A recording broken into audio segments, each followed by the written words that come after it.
al-rububiyyah, so for you to sidestep it. Now, if you claim that Tawheed al-Hakimiyyah is not a principle of the deen and it's a bid'ah, what do you have to say about Muhammad Ibrahim? Now, who was Muhammad Ibrahim? Can anybody tell us? The teacher of who?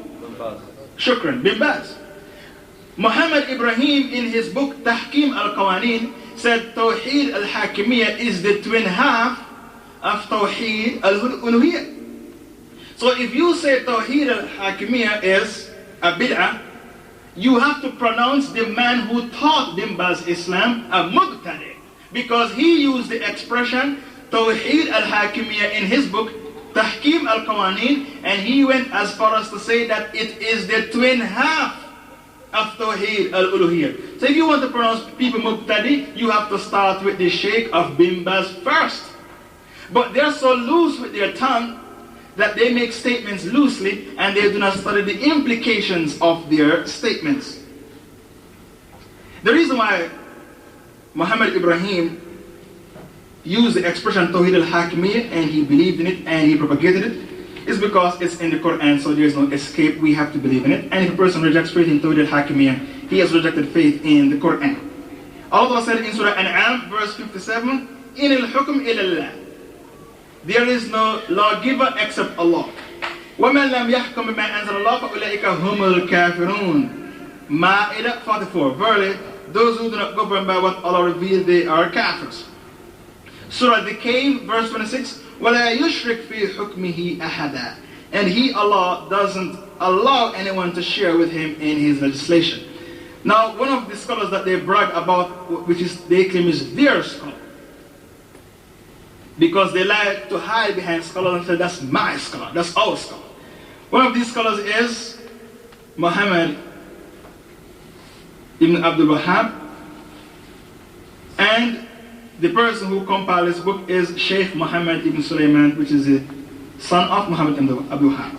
He wrote the book Mabadi al-Islam, the fundamentals of Islam, and he said the Tawaghi, the false deities, the shayateen are, number one, Satan, may Allah curse him.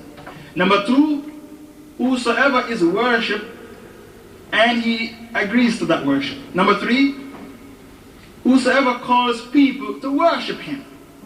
Number four, whosoever claims any knowledge of the unseen.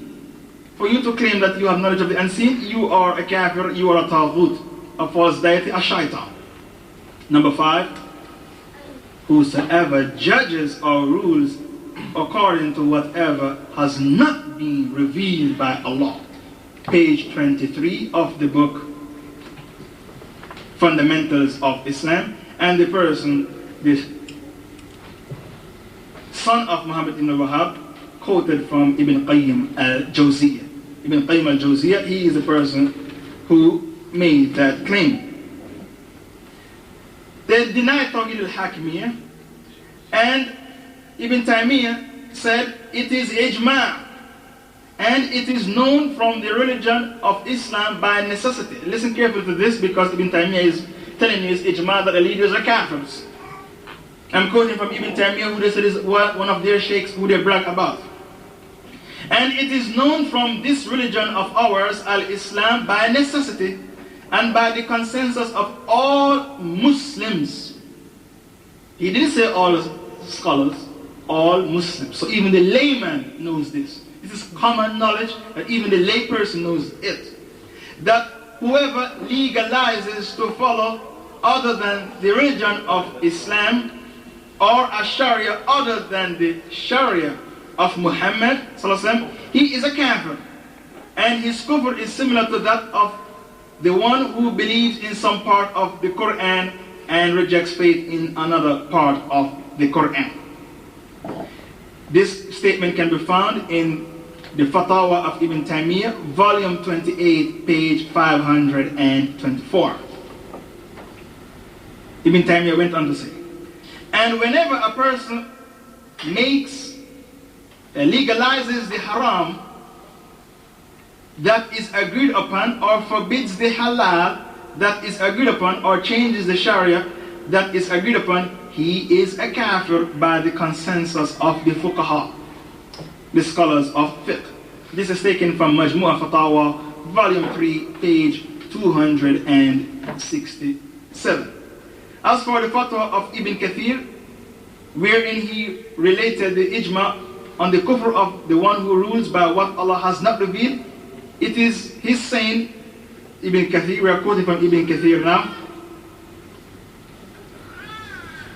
So whoever abandons the wise Sharia, which was revealed upon Muhammad sallallahu alaihi wasallam, the seal of the prophets, and goes to other abrogated Sharias, that is the Torah, the Injil, for judgment, he becomes a kafir. So how about the one who goes to Al-Yasa, that is the man-made book of the Tatars, for judgment, and gives it precedence over the Sharia of Muhammad sallallahu alaihi wasallam? Whoever does this has become a kafir by the ijma of the Muslims.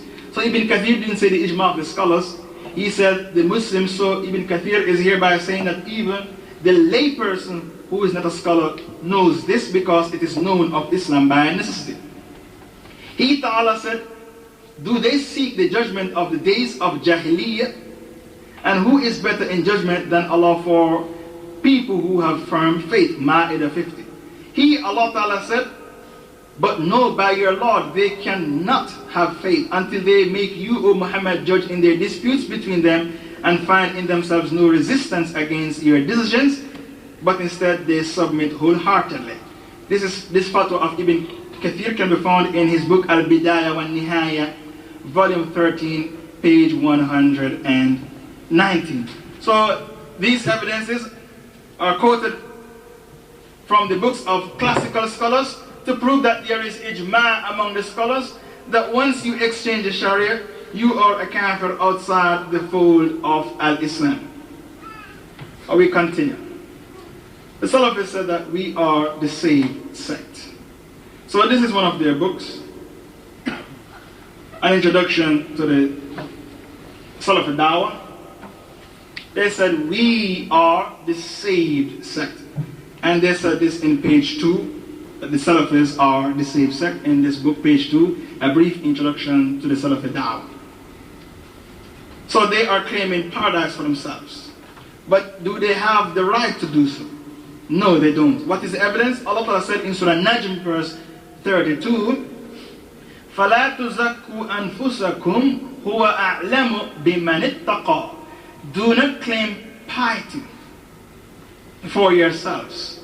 Do not claim purification for yourselves, because it is He, Allah, and He alone knows who are the pious ones. Surah Najm, verse 32. We continue. They claim that the scholars who are on the government payroll, the scholars who are paid by the apostate leaders, they are not doing anything wrong. And we have quoted what Ibn Mubarak said, don't trust them because they are thieves, don't trust them in regards to your religion.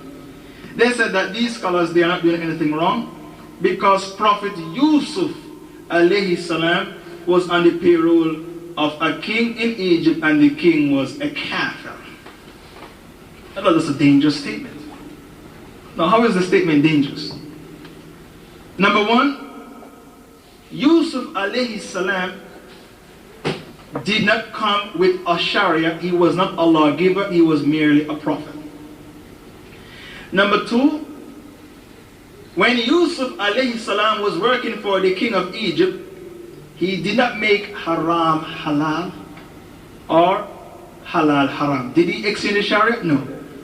He enjoined the right and forbid the wrong.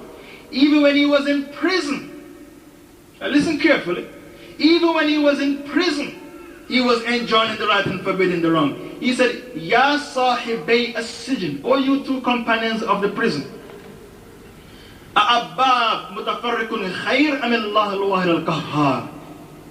Is it better for you to have a multitude of gods, or for you to have one God, which is Allah and Allah alone, who is the dominion, who is the dominant? So Yusuf at all times enjoined the right and forbid the wrong.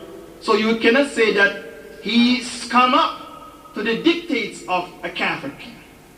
Number four, what's your evidence? Now this king who Yusuf used to work underneath, what's your evidence that the king did not take his shahada?